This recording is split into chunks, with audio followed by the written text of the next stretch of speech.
hvert fald en af de bedste oplevelser, jeg har fået i min sommerferie. Det her det er mit 3. år på Fun Camp. Sidste år også. Det er jeg meget ked af, fordi at det her det er super fedt. Så laver man også en masse sjove lege, og der er sådan et sæbeglidebane, som jeg synes var vildt sjovt.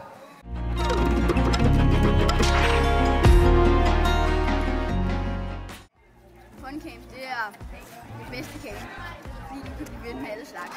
Også jyder. Han er rigtig bunderov som ham der. Og så er der glidebaner og friluftsture ved stranden og i skoven. Maden på Fun Camp er også rigtig god. Du får dejlig frokost, morgenmad og aftensmad.